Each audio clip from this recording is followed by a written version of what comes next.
a lot of more contrived arguments, I guess, is what this was. But at least I did get a few good chuckles out of it. Let's talk about it. And I'm like, come on through, Cookie.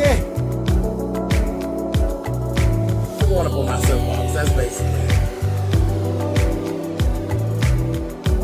Let's talk about drag and all its forms.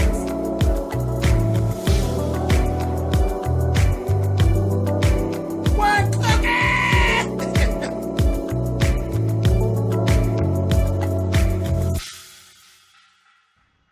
Hey guys, thanks so much for clicking on the video. This is my review for Real Housewives of Atlanta. This is season 10, which is dragging the hell on. Episode 9. Like I said, a lot of contrived arguments and things and just little feuds. Nothing real big to talk about, but at least I did get a little chuckle here and there. First thing we see, goofy ass Porsha. She's an actress. An actress. An actress. An actress. Anyway, the one good thing, and I'm just being smart, she's doing some things. She's gotten some little parts and things, and that's good. That's good for her. She wants to be an actress. You know, I'm all for anybody who is chasing a goal and chasing it properly. So I'm actually going to say something very positive about Porsha. I like the fact that she's engaging herself into something that she wants to strive to do. She wants to act. She's getting the roles more so, I believe, because of her name. And that's fine. It doesn't matter as long as you get a spotlight on you. Once the spotlight's on you, you get the chance to earn the right to have that spotlight on you. So I have no problem with that. What I did like is that she is active. She is actively seeked out a acting coach, and she's actually trying to do it and do it. I think she's really going to put her all into it and try to do something with it. So I'm really cool with that, and I'm just poking fun. But yeah, Porsha Williams now, she's an actress. Anyway, moving on. Kim and Sheree, they meet up for dinner. Nene's supposed to meet up with them too. She stood those two whores up. What the hell? Kim, y'all know I don't do the Kim Zolciak thing. I can't. I can't with her. There's just nothing about Kim. Anyway, she had this too little ass top on. And I'm like, what is that all about?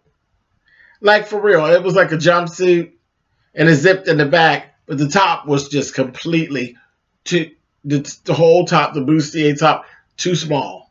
Too small. The torso wasn't cut long enough for her. And it was literally, you know, if she moved the wrong way, her areola would actually be showing. She just always looks ridiculous to me. And her wigs are just the worst. She looks like an old, worn out Dolly Parton doll. But old and worn out. Just nowhere near as fierce as Dolly. But just wore out, like somebody had just played with it and just tore it up. And it's just raggedy. That's just what she gives me. She's ridiculous. Always overdone. They sat there and they talked about Kandi. I had some things to say about Kandi. Talk about Kandi offered to lick her box. I said, y'all gonna get enough of putting y'all mouth on Kandi. Y'all are going to get enough of this trying to make Kandi seem as though she's this vicious bulldagger. Now, I don't believe all that. I'm sorry, I don't. I don't. And I'm not Team Kandi, and y'all know it. But I don't believe that Kandi is just running around town begging to suck nobody's pussy. I just don't see that. I don't see that. I don't. Now, I think if you're open for her to suck her, she'll do it. But I just don't see her running around town trying to bamboozle and drug and talk people into letting her do that. I don't see that. And I don't believe that. Kim need to go ahead somewhere. Anyway, they ended up calling Nene on the phone after she didn't show up for like 2 hours. They end up calling her. And this is where the bullshit ass beef starts. They're talking to Nene, and Nene's like, oh, there's elephants in the room, this, that, thing, and the other. So she basically claims that she told him she wasn't coming, that she had left a memo saying that she wasn't coming, and she basically got a problem with Kim and Sheree. And they both were like, what? Whatever. I'm like, okay, so it's this made up thing. I say, here we go. This is nothing but a reach for a storyline, but okay, we'll go with you. Kim continues on. All Kim did at this whole dinner was trash people. She talked about Nene had a Rolls-Royce, that a Rolls-Royce was rented, and then said Brielle, that's the whole thing about Brielle and the cockroaches in Nene's bathroom. Mess. Sheer mess. Moving on. They showed Cynthia had a school supply drive. It looked real, real nice. Will actually showed up, and Kenya got on my nerves trying to think that she was like this specialist in dating. You're not, and you need to shut up. You just got the husband that's not around, so just shut up. And Cynthia, if you like Will, and I think she really does. He makes her giddy, he makes her feel young, he makes her feel good and vibrant. Whatever. Go with it. Fuck him. That's what you do. Take him and lay him down, stretch him out, and fuck him to death. Or until your back give out, whichever happens first. This is what I'm here for. I think Cynthia needs to take his cute ass and just have as much fun with him as she can have. As much fun as she can stand. You understand what I'm saying? Wear his ass out. Or let him wear your ass out. Whoever's ass give out first. Shit, let's see. Go have fun with him.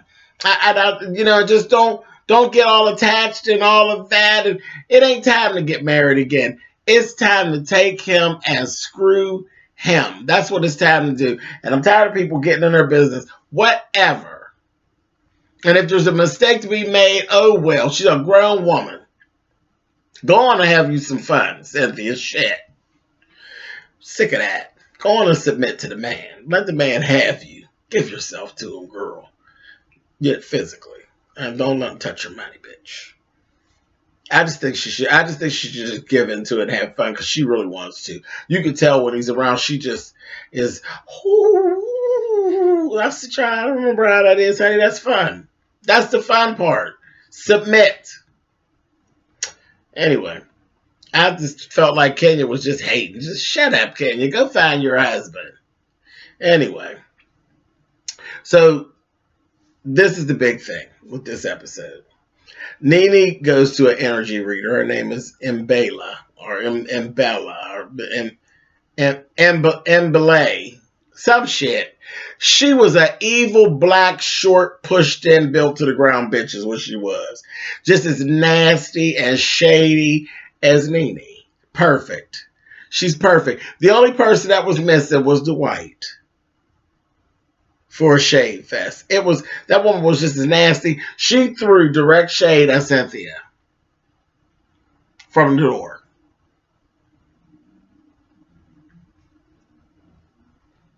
Kept saying, I don't shake hands. Afterwards, but that's what she gave Cynthia. She offered Cynthia a handshake. She hugged everybody else who came in that room. And all the girls actually came. She gave Cynthia the blues. I said, that ain't nothing but some jealousy. This little short, pushed in, pot picking any pot liquor bitch. She's just nasty. I didn't like her. I really didn't like her. I didn't like how she did Cynthia at all. I didn't care for that. Then when they finally get into this little circle, she'll say, they're right this time. This, that, and the other about Cynthia. And Cynthia going to say, you know what? I don't care what anybody says. I like Will. Now, what else is going on? I like when Cynthia say that shit. That line just fits her. I am Cynthia Bailey, motherfucker. Now what else is going on? I said, come on, Cynthia, bitch. And that's exactly what type of attitude I think Cynthia needs to take on and continue with the rest of this season, just the rest of it, period. I am Cynthia Bailey, bad bitch, on and off the runway, good tits, and what else is going on? That's what Cynthia need to continue doing. Y'all know I'm not. Y'all know I don't care for Kenya, but I was so here for Kenya letting Kim. Has she let Kim's ass have it?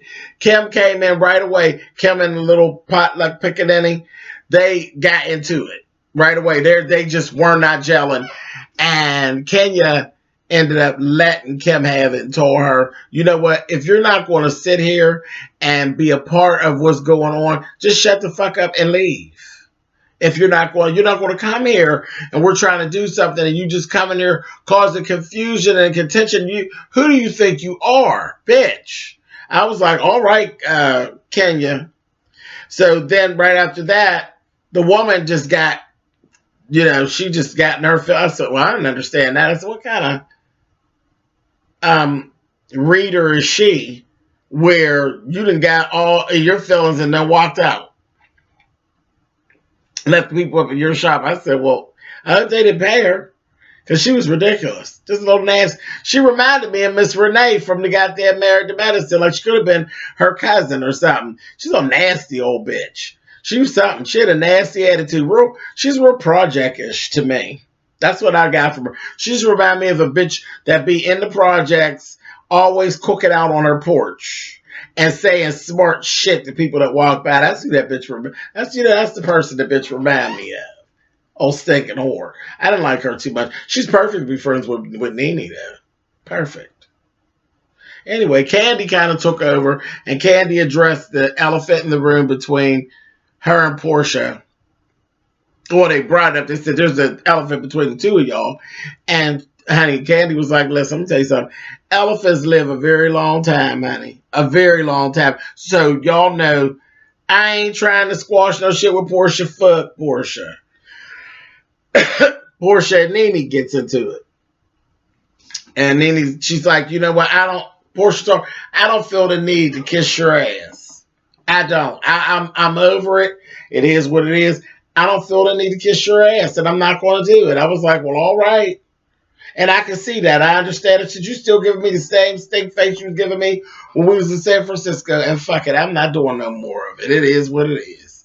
And I was here for that. Now, I don't like Porsha. Y'all know that. But I was here for that. Nene, you ain't going to walk around trying to make yourself relevant with this bullshit.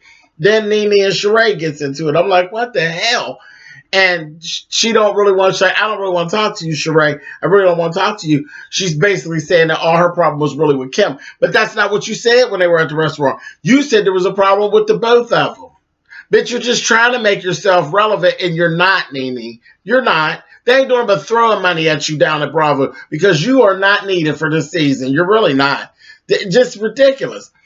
But anyway, Sheree threw her out the door. You run around talking all this mess about my man. And the thing is, baby, you got mug shots too, bitch. Honey, Nene didn't like that. She did not like that. But she never did. Nene is truly a person that can dish it out but can't take it. Anyway, after that, Kim started being mean to Cynthia. And Cynthia was saying about Kenya, you know what I mean? Well, I want to know how it is that y'all even got to a point where y'all don't like each other. And y'all need to figure that out and get that elephant out of the room. And she told Cynthia, just shut your mouth and just be cute and just don't say nothing. And Cynthia like, what? She said, don't tell me to shut my mouth. Like, why do I have to shut my mouth? And then I was like, waiting. I'm like, come on, Cynthia. Because that was the time for Cynthia to tell Kim, let me tell you about this ass I got. It's great. And you should kiss it. Now, what else is going on? It was perfect. Perfect. The placement would have been perfect. But she was mean to Cynthia. I was like, Fucking Kim, bitch. Then Nene holds Kim after, everybody else is leaving. She holds Kim and they go back and forth. Well, girl, I don't feel like you're being yourself. Well, I don't feel like you're being yourself. It wasn't that but old fake, old contrived thing. And guess what I'm thinking? I think y'all are both being yourselves. Both of you all are some useless bitches and y'all need to get off of this show. And right there. Catch y'all next week.